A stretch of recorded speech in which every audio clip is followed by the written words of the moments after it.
خب این عکسی که امروز تو گروه تلگرام گذاشتم که پرسیدم مناطقی که به عنوان نقدینگی تو این عکس شناخته میشه کجا هستش. چارت 1 دقیقه طلا ساعت 2 به بعد. خب سلام، امیدوارم حالتون خوب باشه.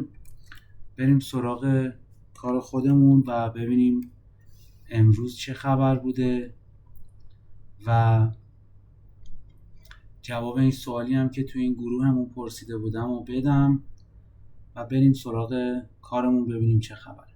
خب اون سوالی که پرسیده بودم از ساعت 2 امروز بود که لندن شروع میشه و مناطق نقدینگی رو پرسیده بودم که چجوری میشه پیدا کرد و چجوری میشه بررسیش کرد. اینجا ساعت 2 و این قسمت هم همون قسمتیه که من توی اون عکس سوال کرده بودم. اگر ببینیم قشنگ اینجا ساعت 2 که لندن شروع شد. خب توی این قسمت اصلا تو تایم فریم دیگه ای هم نمیخواد بریم، همینجا ببینید مشخص این ساعت 2 خود این که میشه سقف سشن لندن تا این لحظه که یعنی ساعت 2 که شده اومده یه سقفی ساخته و رفته پایین. این یه محدوده هست. اینجا برای ما یک استخر نقدینگی هست و حالا این وسط هم این گپ هایی که توی این محدوده هم وجود داره به عنوان نقدینگی شناخته میشه دیگه. یکی سقف و کف ها مناطق نقدینگی هست، یکی هم فیر ولیو گپ ها که قیمت به وسیله ایجاد ساختارها بین نقدینگی ها جابجا میشه. خب این یه مسئله. اگر چارت 1 ساعته رو نگاه میکردیم مشخص میشد که کجا بودیم که اینجا ببینید این همون ساعت 2 است که غیر از این سقفی که ساعت 2 ساخته شده، خب ما اینجا یه اوردر بلاک هم داریم دیگه که این تاییدش کرده. یعنی یه اوردر بلاک نزولی بوده که این کندل وقتی که شکستش با بدنه مخصوصا تایید شده و بعد برگشته بالا، بدنه ها از اوردر بلاک ما بالاتر نرفته، سایه ها رفته، ولی خب ما میدونیم که داستان اصلی توی بدنه ها هست و همینطور که این سایه ها رفته بالاتر اینجا هم یه استخر نقدینگی دیگه ساخته که حالا این مال بعد از اون سوالی بوده که من پرسیدم. در عین حال ما یک دیلینگ رنج دیگه هم داشتیم اینجا، یعنی یه دیلینگ رنجی هم داشتیم که مخصوص تایم فریم 15 دقیقه بود و اینجا بریم ببینیم توی تایم فریم 1 دقیقه اینجا کجا میشه.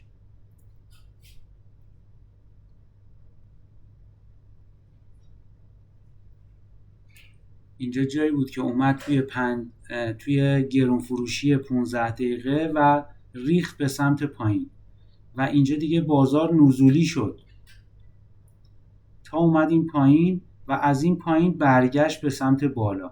خب ما توقع یک بازار نزولی رو داریم، اما حواسمون میخوام بگم که چجوری هم میتونستیم در قالب اینکه نقدینگی ها کجاست و چجوری قیمت میره سراغش، چجوری هم میتونستیم ضرر بکنیم.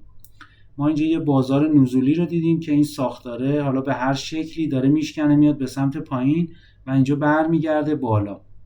وقتی که برمیگرده با همچین قدرتی به سمت بالا که ما اینجا مدل 2022 رو هم داریم میبینیم، وقتی برمیگرده بالا اگر حالا پوزیشنی داشتیم اینجا خرید کرده بودیم دیگه، تا اون حد رسیده بودیم، اینجا یکی از جاهاییه که رو سقف این ترند لاین ما میتونیم تیپی مونو بذاریم، جایی که استاپ بقیه هست و وقتی که با توجه به این ترند لاین قیمت میاد به اینجاها میرسه، اینجا همه دنبال فروختنن و استاپشون پشت یکی از همین سقف‌ها هست دیگه، حالا با طبق سلیقه‌ای که دارن. ولی ما تیپیمون میتونست این پشت باشه و این حرکت رو اگر میدیدیم و حالا توی این گپ ها اگر هر جایی با هر مدلی وارد میشدیم یا مثلا روی این میتیگیشن بلاک اگر وارد میشدیم، وقتی که شکسته شد و قیمت برگشت به سمتش، حالا بهش هم نخورده ولی حالا تو همین حدود اگر وارد میشدیم، این سر این ترند لاین جایی بود که تیپی ما بود، جایی که استاپ بقیه هست و اگر اینجا ما میخواستیم دوباره دنبال سل گرفتن باشیم نتیجهش مشخصه، مخصوصا که اینجا یک استخر نقدینگی هست که پشتش هم فر ولیو گپ داریم. این یکی از جاهای خیلی خوبه وقتی که استخر نقدینگی داریم که پشتش گپه. از طرف دیگه وقتی که قیمت برمیگرده بالا، اینجا میشه اولین تارگت. این گپ ها جاییه که دوباره قیمت میتونه بیاد سراغش و خود این سقف هم جایی بود که قیمت میتونست بیاد سراغش و اینجا یک سوینگ پوینت هم بسازه و از اینجا شروع کنه برگرده به سمت پایین. اینو حالا شما داشته باشید این بریکر رو. و این سقف هم جایی بود که قیمت میتونست بیاد بالاش. چرا؟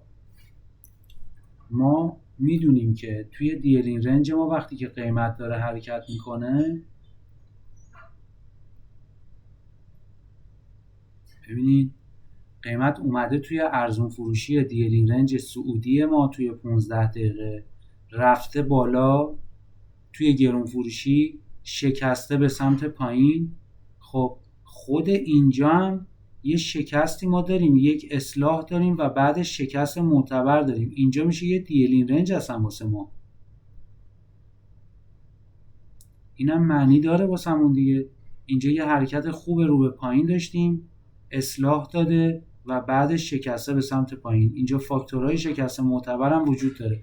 خود این یه تیکه یه محدوده معاملاتیه که قیمت برگشته بالا به آخرین آرایه گرون فروشی واکنش نشون داده که همانا اولد هایی که مایکل میگه همینه. سقف دیلینگ رنج آخرین آرایه گرون فروشیه که اومده اونو با سایه زده و برگشته به سمت پایین و همچین حرکت زیبایی رو شکل داده و برگشته. این هم یه دلیل دیگه و اون سقف هم آخرین آرایه گرون فروشی که در موردش گفتم و دلیلایی که میتونست قیمت برگرده بیاد تا اون بالا.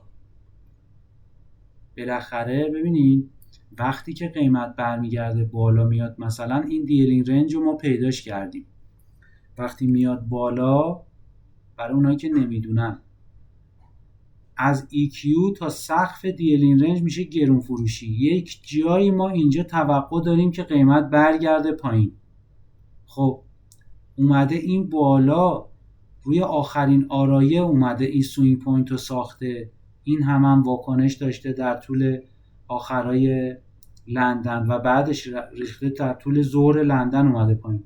خب شاید ممکنه اینجا برای کسی سوال پیش بیاد بگه که سقف دیلینگ رنج اینجا الان با بدنه شکسته، که دیلینگ رنج ما مال 15 دقیقه است. اتفاقاتی هم که براش میفته رو باید تو خود 15 دقیقه بررسی کنیم که چند دقیقه پیش دیدیم که اونجا شکست نامعتبر بود. اینا نمونه هایی از استخرهای نقدینگیه و شما اگر میخواستید اینجا همچین چیزی رو بررسی کنید، اینجا رو ممکن بود به عنوان شکست صعودی در نظر بگیرید، مخصوصا که توی 1 دقیقه و 5 دقیقه اینجا روند صعودی شده بود و اینجاها دنبال خرید کردن بودید و دوباره استاپ میخوردید. اگر میخواستید دیلینگ رنج 1 دقیقه رو اینجا حساب بکنید، باید همچین چیزی رو در نظر میگرفتید.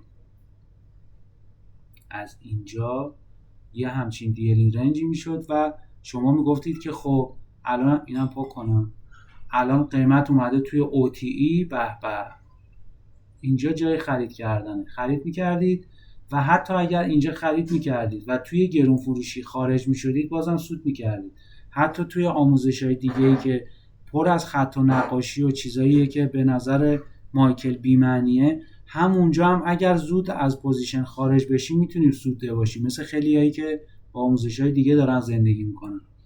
ولی این دیلینگ رنج درسته که سعودی بوده، ولی اگر تایم فریم بالاتر که اون دیلینگ رنج 15 دقیقه بود ما حواسمون بهش بود، میدیدیم که اینجا شکست نامعتبر زده و اینجا ما از این EQ به بالا دنبال نزولی شدن بودیم با توجه به دیلینگ رنج 15 دقیقه و این بالا اونو بهمون داده که این سوینگ پوینته بود. این هم فرصت فروش به ما داده بوده که اونایی که ناآگاه بودن اینجا دنبال خرید بودن و اینجا هم اگه خرید میکردید استاپتون همین پشت میذاشتید، تیپی 2 رو یا 3 رو بهتون میداده تو هر کدوم از این اوتی‌ها که قیمت اومده خورده و اگر خارج نمیشدید اینجا مغلوب میشدید و بازم استاپ میخوردید.